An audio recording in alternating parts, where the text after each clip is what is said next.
Part 8. Let's go. Where? In Tokyo. Come on, let's get your stuff. Sabay hila niya sa palapulsuhan ko. The heck? Pupunta kami ng Tokyo at isasama niya ako. Nanlaki lang din ang mga mata kong nakatitig sa kanya. Hindi lang kasi ako makapaniwala. Nasa loob na kami ng bahay ko ngayon at una na siyang pumasok. Napatulala na ako. Nagugulahan ako ngayon sa kanya. Dave. Umalma ako sa kalmadong tugon sa sarili. Siya na mismo ang kumuha sa maliit na malita ko. Hindi naman kalaikan ang bahay namin. Maliit lang ito at dalawa lang ang kwarto, iisa lang din ang sala at kusina at sa gilid lang ang banyo. This is the normal and the most typical home of a normal people. Humarap siyang nakapamaywang na at seryoso ang mga mata. Darling, you won't be staying here on your own. Sasama ka sa akin sa Tokyo. It's for business anyway, only for 3 days, sabay haplos niya sa likod ko. But, Dave, come with me, then I'll let you work under the pond fashion. Napalunok na akong nakatitig sa kanya. It's tempting. It may be the only way that I can get and reach my dreams. Gusto ko rin naman na pumasok bilang isang sikat na modelo. Just is furious. At wala ako dito. Mababaliw ako sa kakaisip sa'yo, Bea. Come on, our flight is in 3 hours. What? Papaano? Hindi na ako nakapagsalita dahil humulik na siya sa labi ko. Maingat ang halik niya at puno ng respeto. When I fought back for another kiss, his voice groaned, and so is me. Hindi ata magandang idea ang sasama ako sa kanya. Dahil bibigay lang ako pagdating sa sandaling ganito. I want a separate room, Dave. Habol hininga kong tugon sa kanya. Tumango na siya. Don't worry, I won't touch you without your permission, darling. Bumitaw na siya at pumasok na ako sa kwarto. Mabilis lang akong nagpalit ng damit at kumuha ng iilan na gamit. Lumabas na ako at nakaharap lang din siya. Let's go, hawak niya sa kamay ko. Nang makarating kami sa airport ay namangha na ako. I bet he planned it all ahead in time because everything is booked and given. Inutusan lang din niya ang personal bodyguard sa lahat ng naiwan ko. Pumasok na kami sa loob at hindi na niya pinakawalan ang kamay ko. Tabi pa ang upuan namin. Kinuha niya kasi ang couple seat na VIP. Umiling lang din ako. Ibang klase nga naman ang isang Dave Montenegro. Nakakatakot magmahal pero nagugustuhan ko. Lahat naman kasi ng ito ay bago sa akin. I never experienced it from anyone, nor from Jazz, not at all. Sa isang Dave Montenegro lang din, sa kanya lang. From the Tokyo airport we've been fetched by the hotel's chauffeur. I was right anyway. The accommodation he got is exclusively 2 rooms. Maliit nga lang naman ito. Halos maliit kasi dito sa Tokyo. Kakaiba ang lahat para sa akin at nakamamangha ang lahat sa paligid ko. Arigato, tanosinde kudasai, saad ng staff sa hotel sa amin. Domo arigato gozaimasu, tugon ni Dave sa kanya. Ngumiti at yumuko din siya at ganoon na din ako. Ang totoo wala akong naintindihan dito. Kaya nakikiayo na lang din ako. Nagpa-room service kasi kami ng pagkain. Foreign foods pero hinaluan niya ng pagkaing Japanese. Nakangiti kong tinigan ang pagkain. Simula kasi nang dumating kami ay gutom na ako. Teibamasho, let's eat, darling, ngiti niya. Dave, huwag mo akong kausapin ng salitang Nihongo dahil wala akong naiintindihan, sabay subo ko. Bahagya lang siyang natawa at nagsimula ng kumain. Natahimik kami at nagsalita na ako. Ngayon, anong papel ko dito? Having you beside me is more than enough. Nagangat na ako ng tingin sa kanya. Hindi mo ako isasama sa meeting mo bukas. I'll take you with me. Don't worry, hindat niya. Hindi ako marunong magsalita ng Nihongo. They can speak English. Don't worry. Tumahimik na ako at mas kurwe na. Ngumiti lang din siya at mariin na pinunasan ang labi ko. Huwag mo akong sanayin, Dave. Baka masanay ako palagi at hahanapin ko na. Then, get used to it. I have no plan in running away from you, nor I won't let you get away from me, sa seryosong titig niya. I swallowed hard when I looked at him. Hindi nagbibiro ang mga titig niya. The Dave is definitely possessive when it comes to love. I can sense it and I can feel it. I looked away because, if I don't, I'll just forget everything and I will be ended on his lips again. Natawa na siya at umiling-iling na. This is why I hate virgins. Sa mahinang tugon niya. Kumunat lang din ang noo kung tinitigan siya. Mas natawa na siya at pinahiran ang labi ng tissue. Tumayo at pamwesto sa likod ko. Niyakap lang niya ako ng mahigpit. Hindi na tuloy ako makagalaw sa ginawa niya. Now tell me, how can I control myself, Bea? He whispers in my ear. Tumikim na ako at umalma na. Nanayo lang ang balahibo ko sa ginawa niya. Dave, I'm eating, tipid na tugon ko. I know. Sabay dampi ng halik sa balikat ko. Tumayo na agad siya at bumalik lang sa pwesto. Pero tumayo ulit at kinuha lang ang chilled wine sa gilid. Nilagyan niya ang baso ko at ganun din sa kanya. Do you want to roam around tonight? I nodded and smiled. Mas mabuti nang marami kaming gagawin kaysa makulong dito sa kwarto na kami lang dalawa. Hindi ko ata kaya. Pagkatapos kumain ay pumunta muna siya sa eksklusibong meeting niya sa isa pang client. Hindi na niya ako sinama at pinagpahinga na lang. Mahaba din kasi ang biyahe naman tapos trabaho agad ang ginawa niya. Dapat din siguro masanay na ako sa isang Dave. Hindi ata siya nauubusan ng enerhiya sa katawan niya.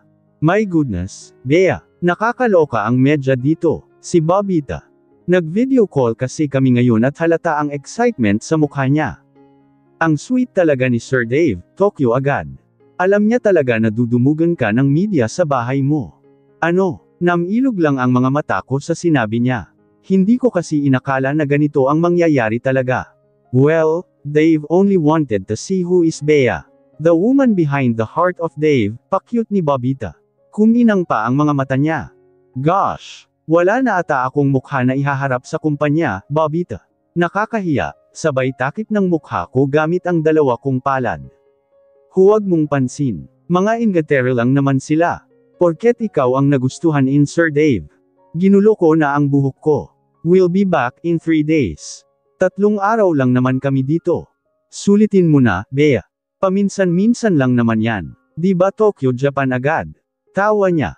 Bruha ka talaga. Inis na tugon ko. Ano may nangyari na ba?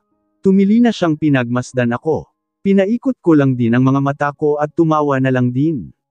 Naalala ko tuloy ang sinabi sa akin ni ate. Never give myself to someone that is not worth it.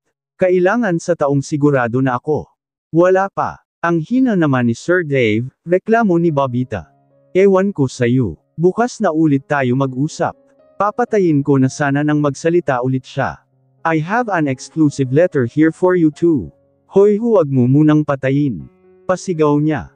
Ano? Pinakita niya ang gold letter na may logo ng Pond Fashion at nakapangalan sa akin talaga. Lumawak lang ang ngiti ko. Open it please, Bobita. Open it in my behalf. You have my permission, excited na tugon ko.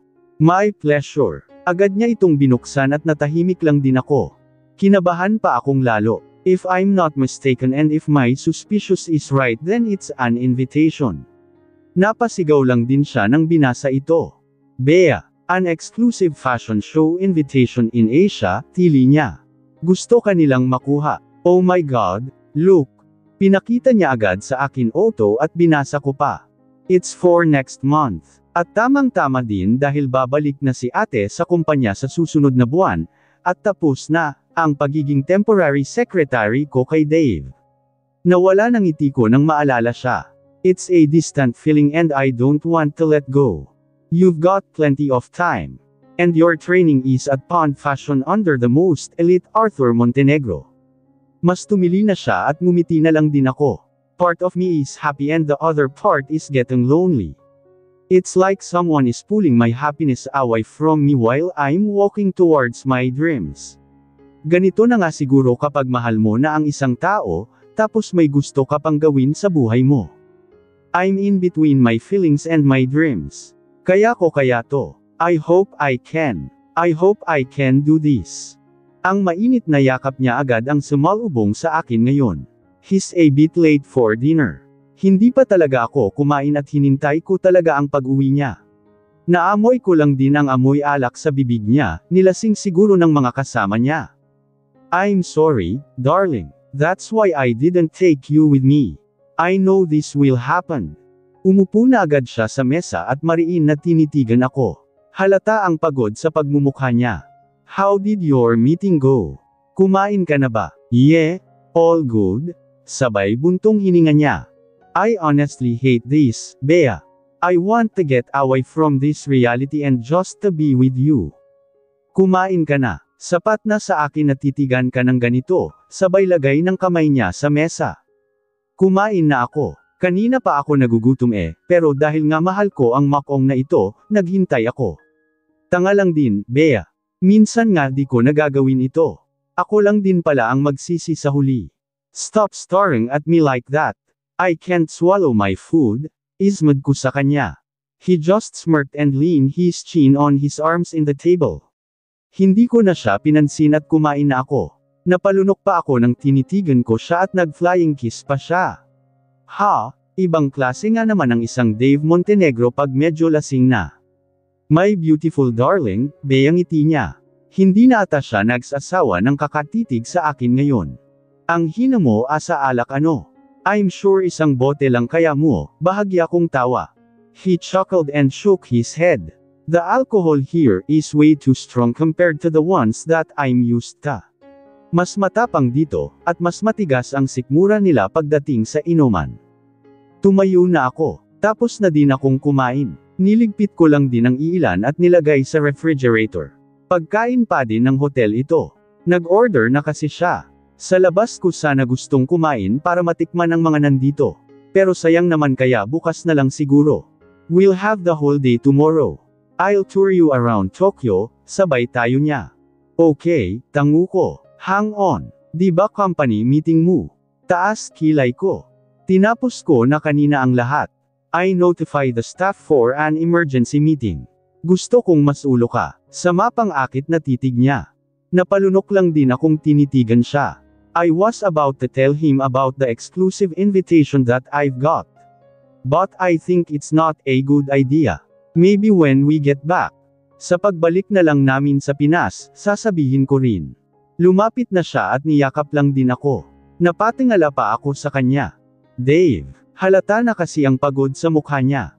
Buong biyahe alam kong hindi siya nakatulog at sinulit pa niya, ang araw na ito sa lahat ng appointments niya at company meeting. Ayaw ko nang dumagdag pa sa stress niya. Just one kiss and I'll have my shower. Dumampi lang agad ang labi niya sa akin. Tinanggap ko na ito. Ang mainit na halik niya agad ang gumising sa lahat ng init sa katawan ko. Phew it. That's why I'm too scared for this. Alam kong bibigay lang din ako sa kanya kung ganito paligi ang eksena naming dalawa. When his tongue sick for mine I let him.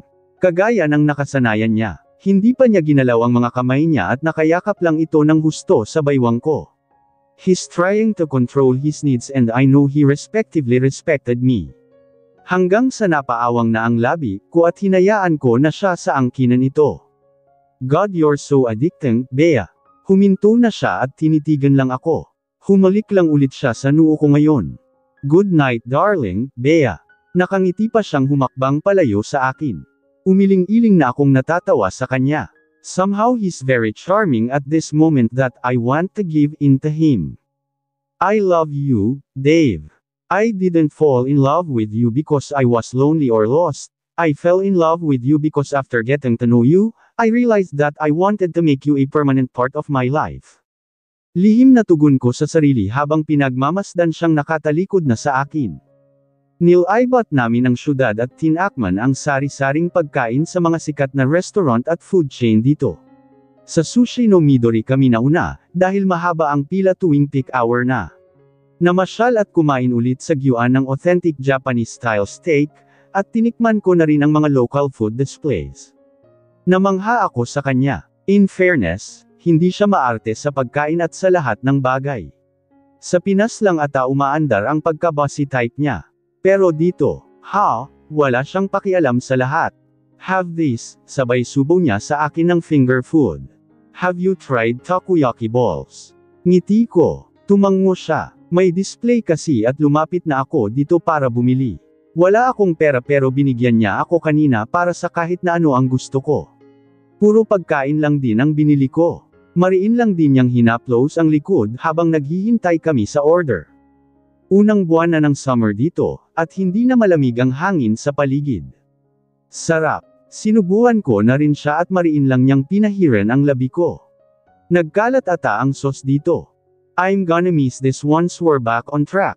Me too. Let's enjoy our first date together, sabay halik niya sa pisngi ko. Natawa na ako. Kinilig na din, kaya dinagdagan ko ang subo sa bibig niya. Marami pa kaming ginawa hanggang sa napagod ang mga paa namin at nagpahinga na sa gilid. Naupo kami sa center square at nag-order siya ng kape at hot chocolate naman sa akin.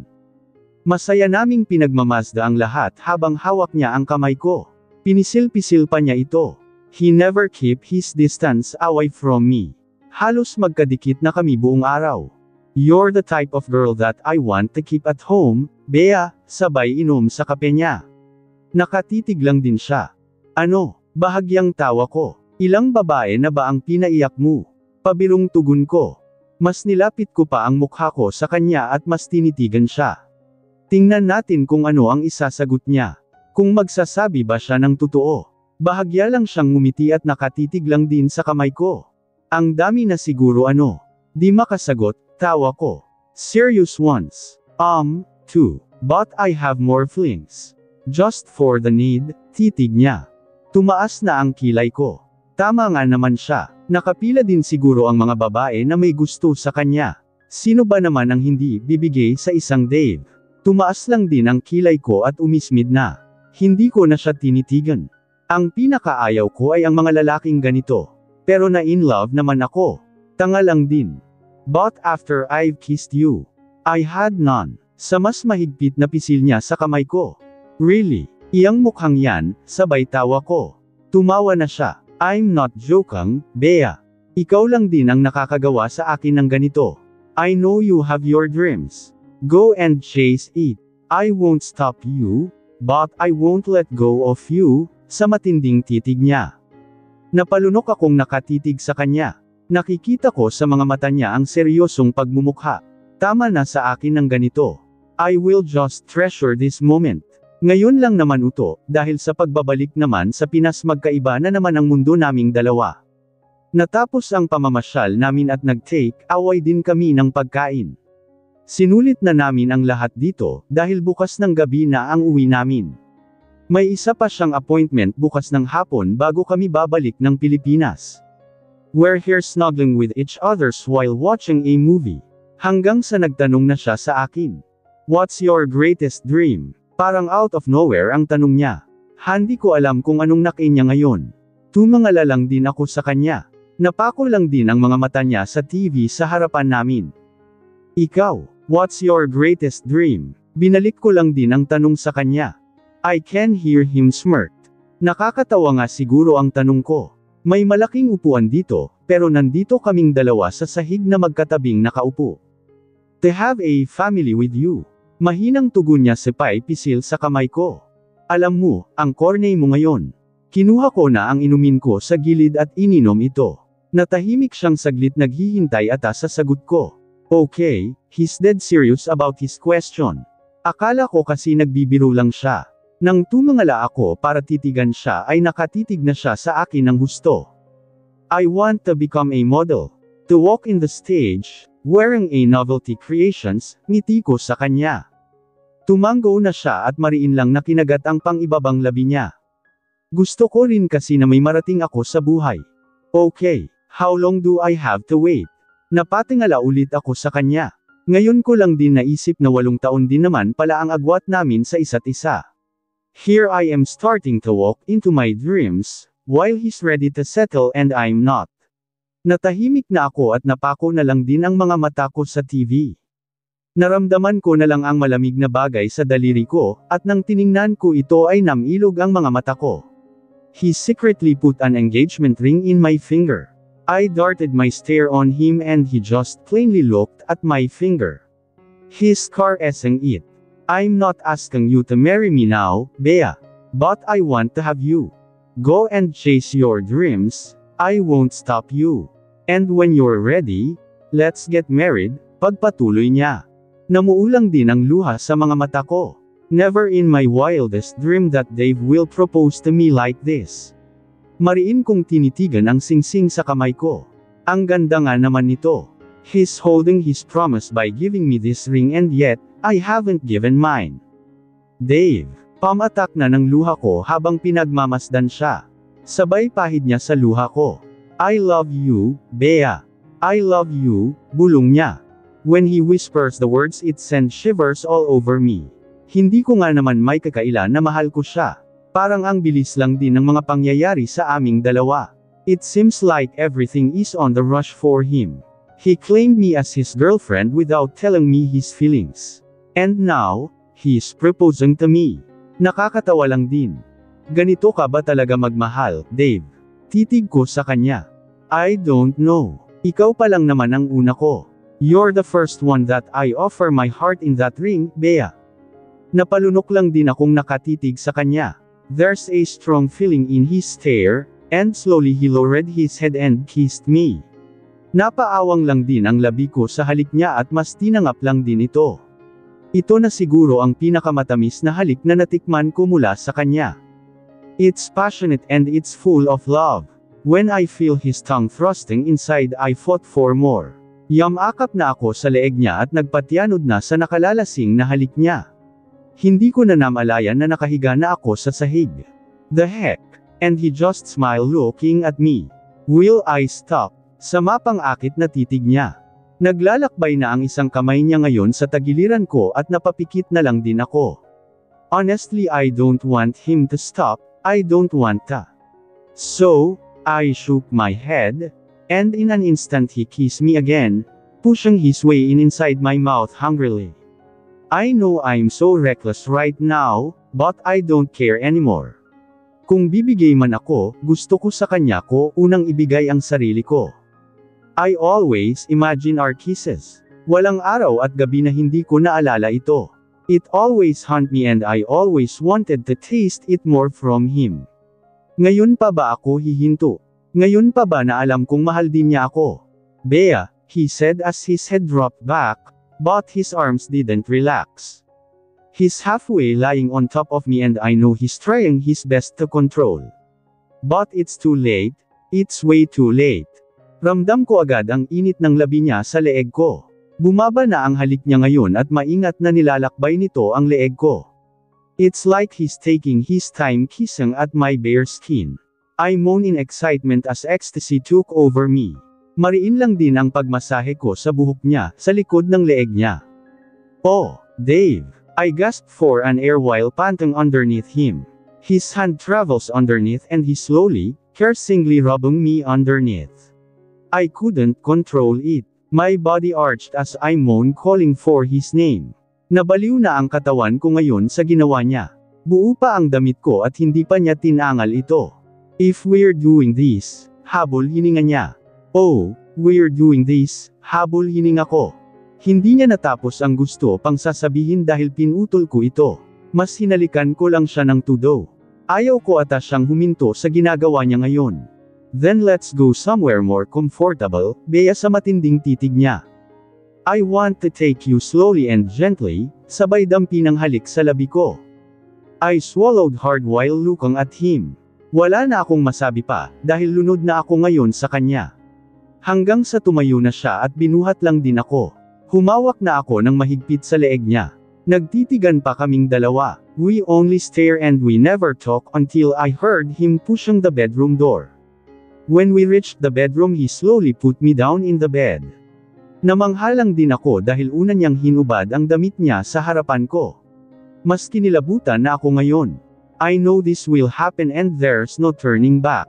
I don't plan to turn away, because I love this moment with him. He bent down in a kneeling position and explored the shape curve of my body. Napapikit mata ulit ako at dinama ang gapang ng kamay niya sa akin. Until he slid his hand underneath me and it touches my bare skin. Siya na rin mismo ang nagtanggal sa damit ko ngayon. Then he's back on top of me and kissing me hard and strong. Muling naglakbay ang kamay niya hanggang sa mahanap nito ang dibdib ko. Mas napaungol lang din ako. It's delicate and sweet when he coaxingly play at my dick. The hot warm touch of his mouth from it is driving me crazy. My hands traveled from the ridges of his abdomen, higher, until I found the crisp hair that covered his pecs. Ang hubog ng katawan ay nakamamangha. He's obviously hot and he's turning me on so much. Mas uminit lang lalo ang katawan ko nang bumaba na ang halik niya. Ah, goodness me Dave. Sabay hawak ko sa leeg niya.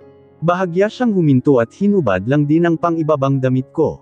Now I'm fully naked in front of him and he's on his trousers still. He's back kissing me again. Hindi na ata nagsawa ng kahahalik sa akin. Until his hand slowly touching me underneath. Dave, I whispers in between our kisses. Napaawang lang din ang labi ko nang maramdaman ang kamay niya sa pagkababae ko. His throbbing it and straight away it ignited a heated fire of lust in my system. Tuldok. Dave, I moan. So beautiful, he breathed. You're beautiful and addictive, Bea, sabay kagat niya sa pang-ibabang labi ko. Muling naglakabay ang halik niya at mabilis na bumama ito. Yumarko lang lalo ang katawan ko sa kanya. I never wanted a man this badly before. Hindi ko naramdaman ang ganitong pakiramdam kay Jazz. Lahat ng to bago, at ang lahat ng ito ay nakakabaliw sa buong sistema ko.